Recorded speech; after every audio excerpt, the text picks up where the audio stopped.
and welcome, cyber people. Mark here. I'm pleased to share with you another episode in our series on incident response. If you're looking for more information on incident response process and to hear from someone who works in this field daily, you are in the right spot. Today we take on the recovery and sometimes called the remediation phase, and this is where we start to clean up and restore services safely. So don't go anywhere. Thanks for stopping by. And hey, don't forget to hit the subscribe button. Check out the many blog posts and podcasts from other members of the cool crew at the Secure IT 360 team. Here's a little bit about me. For more information, be sure to check out the other videos in our series where I dive in my background a little bit deeper. But hey, enough about me. Let's get going. Today's topic is recovery stage, sometimes called the remediation stage, depending on what incident response model you follow. During the recovery stage, the incident response involves restoring the services and systems back online and into full production.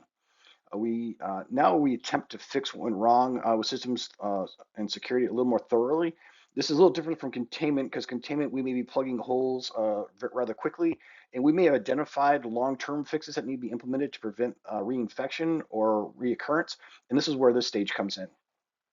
After we make all these changes, we have to validate that the holes were plugged before placing the systems back online because we definitely don't want reinfection or another incident to occur immediately after we close out this one.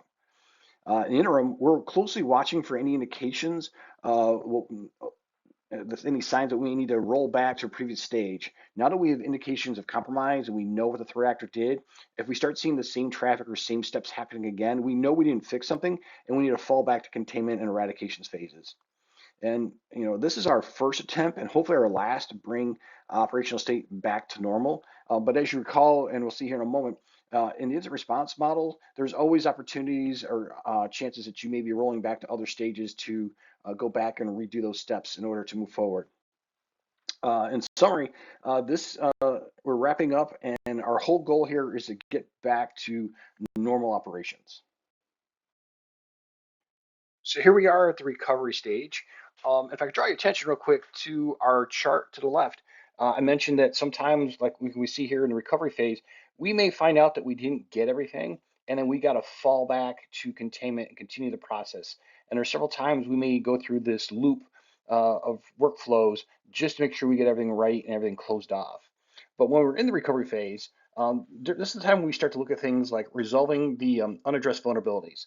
We found out what happened and now we're trying to fix and address these things. We may have found out that there were some safeguards that we deployed that didn't work properly. And why was that? Well, now we have to go back in and address those.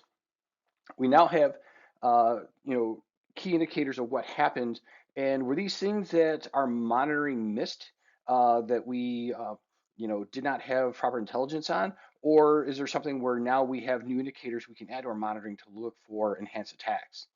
We're also during this stage, we're going to be restoring our systems. We may be restoring data from our backups in case anything was tampered with or compromised. And of course, the final part of this, and very important, is we have to restore the organization's confidence in IT and security. Something bad happened, and people don't know what happened, and immediately confidence is shook. And this is our opportunity to demonstrate that, what we've done and how we're going to proceed going forward. And here we are preparing the systems to put back into production online. First, we've got to address the vulnerabilities and anything else that we've uncovered that failed us during our investigation. These may be system patches. We may have to migrate to new systems if the existing systems are too badly damaged or too old to properly secure. We may have to modify the security settings on the systems. We may be deploying new technology, new tactics in our security environment. And the most important part of all this is before you actually put in production and let it go into the wild, test your security configurations and patching beforehand. This will save you so much time and prevent you from reinfection. I have seen, unfortunately, teams restore a system from backup or an older version or restore from older media that was riddled full of vulnerabilities because the system was several years old. They put that system in production and it gets immediately reinfected or attacked because it was not properly patched. So you need to do this before you release things into the wild and let things rip in production. Now, when we're talking about putting something back in production, of course, we have to address our monitoring. And during our investigation, we now know what happened. So focusing on our systems at first, Do we have the capability to monitor everything that was previously affected? What do we currently have? What's our current state? During our investigation, did we uncover blind spots, maybe systems that should have been pulling the logs from and doing analysis on, but we weren't? How are we going to address these blind spots that were uncovered during our investigation? And for the system for what we currently have, well, what are we going to do to adjust and fine tune this?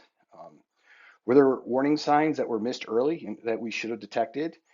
Do we have any new indicators, things from our intelligence or our investigation that we can now be on the lookout for? We also have to figure out if we do have those blind spots, how are we going to monitor things around those so we can make sure that those blind spots don't come back and harm us. And the threat intelligence that we were using before, what can we use to fine tune and make sure this doesn't happen?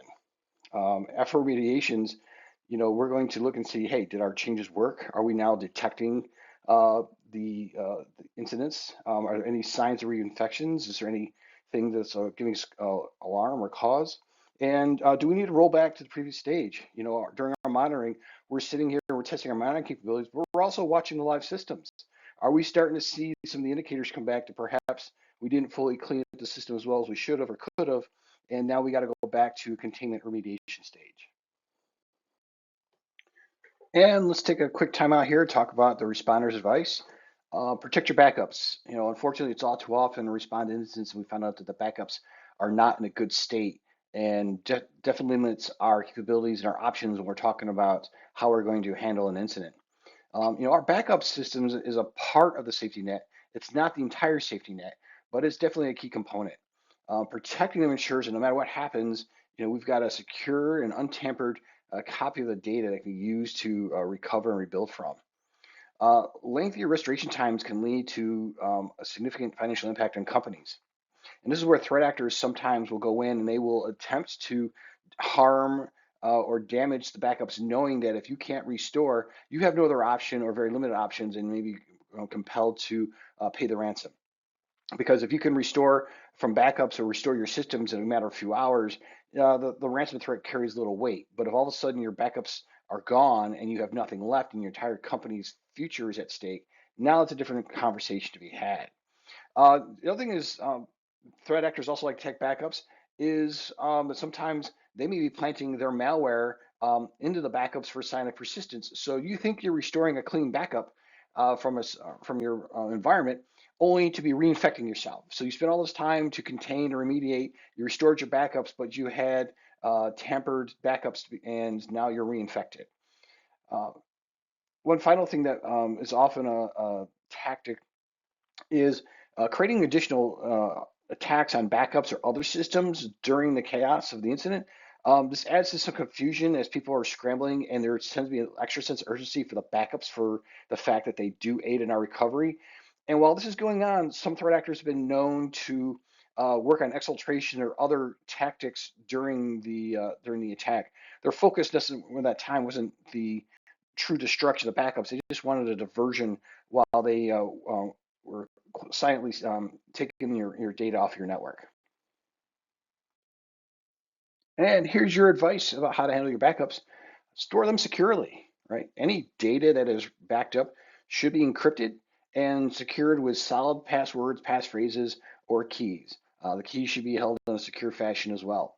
The accounts that are used for backups should be protected with multi-factor authentication, and only the rights needed for the backups to do their job should be granted. They should not be given any excessive rights because we want to keep the impact small. Offline is the best way to prevent any kind of tampering, right? If a system or data is not online, then it's not accessible. However, some systems this may take longer to restore, so you got to factor it into your recovery time windows. Online systems are faster, but there is the risk that they might be a target for tampering or destruction. Any system that is online eventually can be hacked or broken into, so we got to keep that in mind to make sure there's proper segregation, proper security around any online system. Now, in order for any backup to be successful, you really should have policy procedures. You should have all your steps laid out exactly what you're going to do. Part of your procedures, you should have regularly scheduled backup tests with full restores. Take an archived copy going back as far as you can, randomly select data and put it back. Do a restore, see what your results are, see if you can restore. And then finally, You also need to define recovery time objectives and recovery point objectives. Now, these are topics dealing with business continuity that kind of fall outside the scope here, but it's very important in the fact that we have to make sure that our restores meet our objectives. For instance, if our company tells us that if they do not return operations in 2 days, they are going to run out of money and the company will be closed for good. But if it takes 3 days for your backups to completely restore, have you done your job? Has the IT systems met the challenge to be back up and running within 2 days? In this scenario, no. We said it took 3 days, so we didn't do it right. So we need to make sure that when we do scope out our backups, that our recovery and our restoration time meets the needs of management and not necessarily the ease and comfort of IT. And finally, let's talk about communication. Now, I used the title to reestablish trust, but this might be a bit of a stretch because in some cases, trust may already still be there. It may not have been harmed. But the key point in all this is your team's ability to communicate during an incident is absolutely crucial. It gives the appearance to everyone that your team is doing the best it can and underscores the value and importance of maintaining a positive image and attitude. People may be scrambling and raise questions, which is normal, all right? Uh, because what's happened is their normal workday has been interrupted. They don't know what happened, right? The old adage, someone moved their cheese and now they're all wandering around scurrying, trying to figure out what's going on. When people start posting questions out there and start making conversation, try not to take it personal, because sometimes even good teams have bad days, right? Sometimes threat actors may have more power, more intelligence capabilities, and techniques than you currently had, and it wasn't your fault. But remember that the people around you are only guessing and throwing out innuendos only because they don't have the full knowledge situation. So keep that in mind when they're all out there talking, that they don't fully know what's going on or what happened. Now you can fight that by giving timely, factual information. You let everyone know, what has happened and what you're doing to address it. And this is where management has two key roles. First, they have to be public supporting efforts of all involved in the incident. They need to be ones out in front to be the lightning rod and to be the dissemination of information. That if anyone has any questions or concerns, they can take up with management because right now you're too busy. You're putting out the fires. You don't have time for the press release. And privately, management needs to be asking the fair questions that'll come up in the upcoming after action reviews. Where are we? How are we doing? Are we okay? They're going to ask the general just so they can know and make the management decisions they need to. Now, prior to this, we're talking about creating incident response plans. Don't be afraid to contact incident responders, crisis management teams, or PR teams and see how they would communicate. Each of these different groups, while they may have the same task, may go about it differently. And it's a good idea to pull different experts from different points of view and see what helpful hints you can pull from them. All right, wrapping this one up, we're talking about remediation and our stages again. We're going to be fully patching and modifying our system defenses. We're going to validate that the patches and corrections address the issues before putting them back in production, right? We're trying to do this, make sure that we don't have any reinfestation. We're going to fully monitor for signs of regression along the way. Did we fully catch everything, or is there still remnants of the threat actor activity in our network that we need to address? And there's no harm in falling back to a previous stage incident response if it's warranted. We have to, thoroughly clean, remediate, and sometimes we may have to do this 2, 3 times because each time we keep scrubbing another layer of dirt off and finding something underneath. During our restoration process, we're also going to be restoring from our backups, make sure that our backups are clean, they're secure, and they're able to meet the demands of the company. And of course, through any crisis situation, proper communication is key. And finally, you know me, document everything that you've been doing. Document, document, document, because we're going to bring this all together in the very next episode. We're talking about our tabletop or our lessons learned stage. And that brings us to the end of this episode. We've covered a lot of ground today. I hope you found it informative and engaging. If you missed any of the previous episodes, now is the perfect time to catch up. Don't forget to hit the like button if you enjoyed today's content and subscribe to stay updated on all of our future episodes. Join us next time we dive deeper and explore the next stage of the incident response process. We've got some exciting content lined up. You are not going to want to miss it. Until then, keep exploring and keep learning. Thanks for watching, and we'll see you in the next episode.